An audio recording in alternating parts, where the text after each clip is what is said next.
നമസ്കാരം. കുറച്ച് കാലങ്ങളായി നമ്മൾ വീഡിയോ ചെയ്തിട്ട്. അതിൻ്റെ കാരണം എന്താണെന്ന് വെച്ചിട്ടുണ്ടെങ്കിൽ, ഇപ്പോൾ പെട്ടിക്കട മാത്രമല്ല, വേറൊരു ബിസിനസ് കൂടി ഏറ്റെടുത്തിരിക്കുകയാണ്.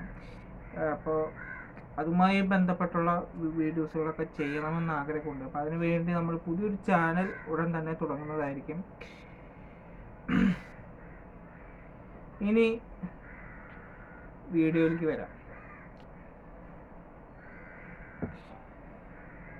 അമിത് എന്ന നടൻ നായകനായി എത്തിയ തേര് എന്ന സിനിമ യൂട്യൂബ് ചാനൽ വഴി പുറത്തുവിട്ടിരുന്നു. യൂട്യൂബ് ചാനലിൻ്റെ പേര് ഓർക്കുന്നില്ല. എന്തായാലും തേര് അടിച്ച നിങ്ങൾക്ക് ആ സിനിമ കാണാവുന്നതാണ്. ഏകദേശം ലക്ഷങ്ങളേറെ പേര് ആ സിനിമ യൂട്യൂബിൽ കണ്ടു കഴിഞ്ഞു. ഞാനും ആ സിനിമ കണ്ടു. ഈ സിനിമ റിലീസ് ചെയ്തത് കൊറോണ ടൈമിലാണ്. അതുകൊണ്ട് തന്നെ ഈ സിനിമ അധികം ആരും അറിഞ്ഞു കാണില്ല. റിവ്യൂസൊക്കെ 1-2 പേര് ഈ സിനിമയുടെ റിവ്യൂസൊക്കെ ഇട്ടിരുന്നു. തിരക്കേടില്ലാത്ത സിനിമ എന്ന ലേബലിലാണ് റിവ്യൂസൊക്കെ പുറത്തിറങ്ങിപ്പോയത്. എന്നാലും ഞാൻ കണ്ടപ്പോൾ എൻ്റെ വ്യക്തിപരമായ അഭിപ്രായം നിങ്ങളുമായി ഷെയർ ചെയ്യണമെന്ന് ഒരു തോന്നൽ എനിക്കുണ്ടായി. അതുകൊണ്ട് മാത്രം ഞാൻ ഈ വീഡിയോ ചെയ്യുന്നു. അപ്പോൾ വീഡിയോ മുഴുവനായിട്ട് കാണാൻ ശ്രമിക്കുക. പിന്നെ പറയാനുള്ളൊരു കാര്യം, ഈ ചാനൽ നമ്മൾ ഉപേക്ഷിച്ചിട്ടൊന്നുമില്ല. അതുകൊണ്ട് നമ്മുടെ ചാനൽ ഒന്ന് സബ്സ്ക്രൈബ് ചെയ്തിട്ട് പോവുക. വീഡിയോസുകൾ ഇനിയും ഈ ചാനലിൽ വരുന്നതായിരിക്കും. ഞാൻ തിരക്കുണ്ട് എന്ന് പറഞ്ഞത് കൊണ്ട് മാത്രമാണ് ഞാൻ ഈ കാര്യം പറയുന്നത്. ഇപ്പോൾ കുറച്ച് ദിവസമായി നമ്മൾ വീഡിയോസൊക്കെ ചെയ്തിട്ട്. അപ്പോൾ അതുകൊണ്ട് ഇനി ചാനലിലൊന്നും വരില്ല എന്ന് കരുതി ആരും അൺസബ്സ്ക്രൈബ് ചെയ്ത് പോകരുത്. ഇനി പുതിയതായി വരുന്ന ആരെയും കാണുന്നുണ്ടെങ്കിൽ ദയവ് ചെയ്തൊന്ന് സബ്സ്ക്രൈബ് ചെയ്തിട്ട് പോവുക. സിനിമയുടെ എന്ത് റിവ്യൂസും ഇനിയും വരുന്നതായിരിക്കും. പിന്നെ ഒരു കാര്യം എടുത്ത് പറയുന്നത് എന്താണെന്ന് വെച്ചിട്ടുണ്ടെങ്കിൽ, തിയേറ്റർ സിനിമകൾ എന്തായാലും വരുന്നതായിരിക്കില്ല. കാരണം തിയേറ്ററിൽ പോയി സിനിമ കാണാനുള്ള സമയം കിട്ടാത്തത് കൊണ്ട് മാത്രം. അപ്പോൾ OTTയിൽ ഇറങ്ങുന്ന സിനിമകളെ മാത്രമായിരിക്കും ഇനി റിവ്യൂസ് ഇടാൻ കഴിയുള്ളൂ. നേരത്തെ എന്നെങ്ങാനും ഒരു സിനിമ തിയേറ്ററിൽ പോയി കാണാൻ കഴിയുകയാണെങ്കിൽ ആ സിനിമയുടെ റിവ്യൂമായി വരുന്നതായിരിക്കും. അപ്പോൾ ഇനി സിനിമയുടെ അഭിപ്രായത്തിലേക്ക് വരാം. സിനിമയുടെ തുടക്കം ഒരു ഗ്രാമീണ കഥയുമായിട്ടാണ് വരുന്നത്.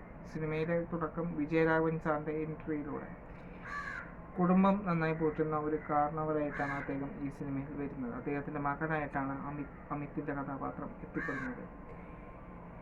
സാധാരണ അച്ഛനെ പോലെ തന്നെ മക്കളെക്കുറിച്ച് എല്ലാ സ്വപ്നങ്ങളും നേടി നിൽക്കുന്ന ഒരു അച്ഛൻ കഥാപാത്രം, കുടുംബത്തിന് വേണ്ടി എന്തും ചെയ്യുന്ന ഒരു കഥാപാത്രം. 1.5 മണിക്കൂർ അദ്ദേഹം നന്നായി ജീവിച്ച് അഭിനയിച്ചു എന്ന് വേണം പറയാൻ. ഇടയ്ക്ക് അദ്ദേഹത്തിൻ്റെ ഒരു മരണം സംഭവിക്കുന്നു. അദ്ദേഹം മരണപ്പെട്ടതിന് ശേഷം സിനിമ ഒരു ഗതി മാറുന്നു. പിന്നീട് കാണുന്നത് ഗംഭീരമായ സസ്പെൻസ് ത്രില്ലർ. സിനിമയിലെ അമിതിനും വിജയരാഘവനും കൂടാതെ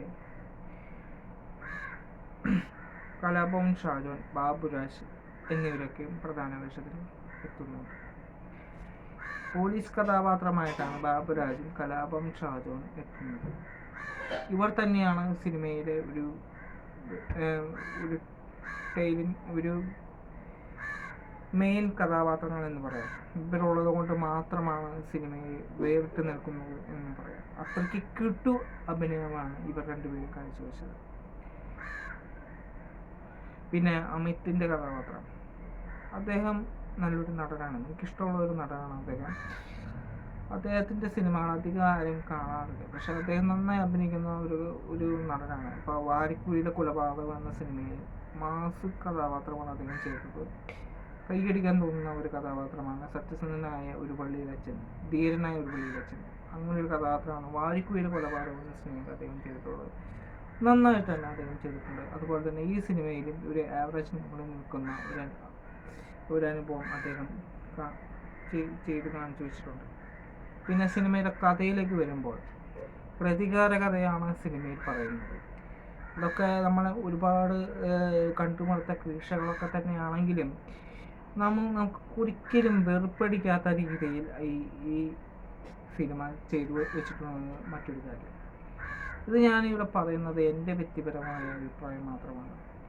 ഇതുപോലുള്ള സിനിമകൾ ഒരുപാട് കണ്ടിട്ടുള്ള ആളാണ് ഞാൻ. ഒരുപാട് ഇഷ്ടമാണ് ഇതുപോലുള്ള സിനിമ. പ്രതികാര കഥകളൊക്കെ നമുക്ക് പറയുമ്പോൾ തന്നെ അവസാനം എന്ത് സംഭവിക്കും എന്നുള്ളൊരു ആകാംക്ഷ നമുക്ക് ഈ പ്രതികാര കഥകളിലൊക്കെ നമുക്ക്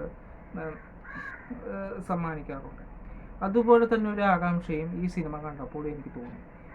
അപ്പോൾ എന്തായാലും ഈ സിനിമ കാണാത്തവരുണ്ടെങ്കിൽ ഒന്ന് കണ്ടു നോക്കുക. എന്തായാലും ഒരിക്കലും നിങ്ങൾ നിരാശപ്പെടുത്തില്ല എന്നതാണ് എൻ്റെ ഒരു വിശ്വാസം. ഇനി അഥവാ പടം കണ്ടിട്ട് നിരാശ തോന്നിയവർ എന്നെ ചീത്ത വിളിക്കരുത്. ഞാൻ എൻ്റെ ഒരു വിശ്വാസം പറഞ്ഞു എന്നത് മാത്രം. ഇപ്പോൾ പടം കണ്ടിട്ടില്ലാത്തവർ ഒന്ന് കാണുക. അപ്പം മറ്റൊരു സിനിമയുടെ റിവ്യൂമായിട്ട് നമ്മൾ വീണ്ടും വരും. പിന്നെ പറയാനൊരു കാര്യം എന്നുണ്ടെങ്കിൽ, ഇപ്പോൾ 2-3 ദിവസമായി കടകൻ എന്നൊരു സിനിമ OTT സൺനെക്സ്റ്റ് വഴി റിലീസ് ചെയ്തിട്ടുണ്ട്. കടത്ത് വരെ കാണാൻ പറ്റിയിട്ടില്ല. തിരക്കുകളാണ് ഇതിൻ്റെ കാരണം. ആ സിനിമ കണ്ടിട്ടുള്ള ആരെങ്കിലും ഉണ്ടെങ്കിൽ നിങ്ങളുടെ അഭിപ്രായം താഴെ കമൻറ്റ് ചെയ്യുക. അപ്പോൾ നാളെയോ മറ്റന്നാളോ ഒക്കെ ആയിട്ട് ആ സിനിമയുടെ റിവ്യൂമായിട്ട് ഞാൻ എത്തുന്നതായിരിക്കും. അപ്പോൾ മറ്റൊരു വീഡിയോയുമായി നമുക്ക് വീണ്ടും കാണാം. അതുവരേക്കും ബൈ.